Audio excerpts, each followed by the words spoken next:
You know just what you do to me. Play my emotions like a pair of puppet strings. Did it ever occur to you, my heart's more than a tool? Bab 1 latar belakang. Yang pertama yaitu dampak COVID-19 di Indonesia pada sektor pariwisata.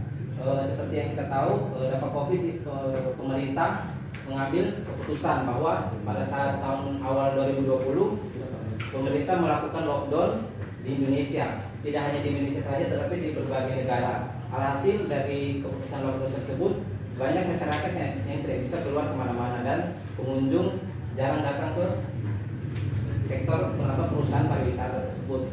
Tidak hanya di Indonesia, dari wisatawan asing juga banyak yang tidak bisa datang karena di lockdown. Oleh sebab itu, dampak dari lockdown yang dilakukan oleh pemerintah yaitu perusahaan mengalami penurunan pendapatan.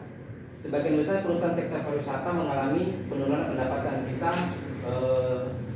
sini saya sudah lampirkan tabel tahun 2018 sampai dengan tahun 2021 terkait pendapatan di sektor pariwisata cuma di PT. Dari tabel bisa dilihat bahwa tahun 2018 dan 2019 itu masih normal pendapatannya, tapi di tahun 2020 dan tahun 2021 mengalami penurunan yang drastis.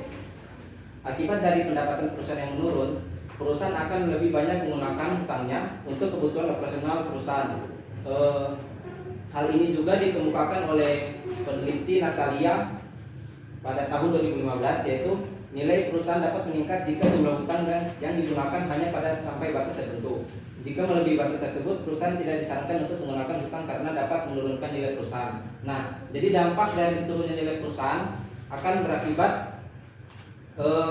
investor tidak mau lagi menginvestasikan dananya karena harga saham yang menurun. Lalu yang berikut rumusan masalah. Rumusan masalah yang pertama itu apakah struktur modal mempengaruhi nilai perusahaan. Yang kedua, apakah investment opportunity set mempengaruhi nilai perusahaan. Yang ketiga, apakah kepemilikan manajerial mempengaruhi nilai perusahaan.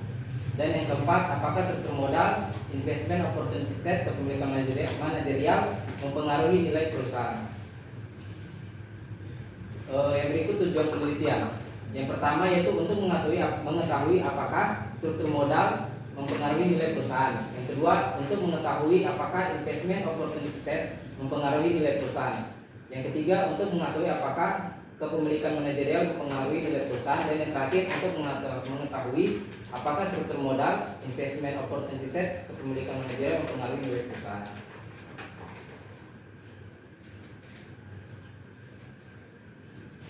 Baik, langsung di bab 2 yaitu landasan teori.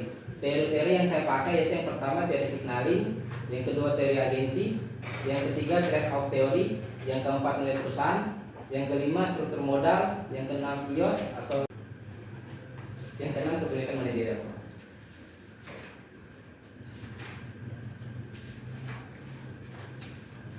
Baik, di penelitian terdahulu peneliti Ida dan kawan-kawan pada tahun 2016 mengungkapkan bahwa struktur modal berpengaruh terhadap nilai perusahaan. Itu juga dikemukakan oleh Putri tahun 2020 bahwa struktur modal berpengaruh terhadap nilai perusahaan. Tetapi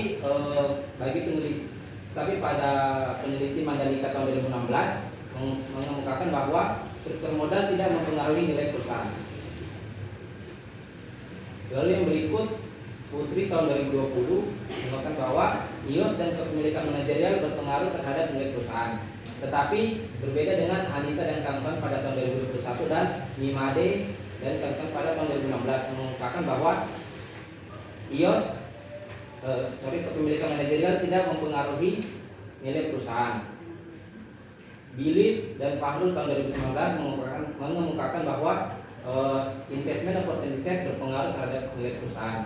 Dan yang terakhir Aditya Suryanawa tahun 2017 mengungkapkan bahwa IOS tidak berpengaruh terhadap nilai perusahaan. Oke, berikut kerangka pikir. Di sini kerangka pikirnya yaitu struktur modal mempengaruhi nilai perusahaan X1, terus yang kedua investment opportunity set X2 mempengaruhi nilai perusahaan, dan yang ketiga kepemilikan manajerial atau X3 mempengaruhi nilai perusahaan, sekaligus struktur modal, investment opportunity set, kepemilikan manajerial berpengaruh secara simultan terhadap nilai perusahaan.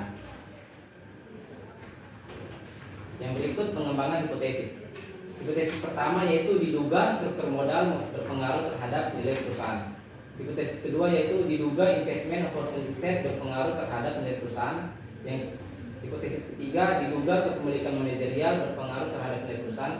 Dan yang terakhir hipotesis keempat diduga struktur modal, investment opportunity set, kepemilikan manajerial berpengaruh secara simultan terhadap nilai perusahaan.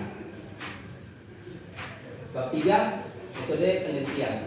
Tempat dan waktu penelitian. Tempat penelitian yaitu di Bursa Efek Indonesia. Waktu penelitian dari bulan April sampai dengan Mei tahun 2023. Jenis penelitian dari sumber data. Jenis penelitian yaitu kuantitatif, sumber data yaitu data sekunder yang diperoleh secara tidak langsung dengan menggunakan metode studi dokumentasi. Populasi dan sampel. Populasi pada perusahaan sektor pariwisata dari tahun 2020 hingga 2021 ada 47 populasi. Dan 38 sampel yang saya ambil sesuai kriteria saya. Penelitian dilakukan selama 2 tahun, jadi 38 dikali 2 sama dengan 76 sampel. Metode pengumpulan data itu dengan studi dokumentasi. Deskripsi operasional variabel. Variabel bebas saya atau variabel X yaitu struktur modal, investment opportunity set, dan kepemilikan manajerial. Dan yang variabel terikat yaitu nilai perusahaan. Teknik analisis data. Yang pertama saya menggunakan statistik deskriptif, lalu uji asumsi klasik, uji hipotesis, analisis regresi ganda, dan koefisien determinan.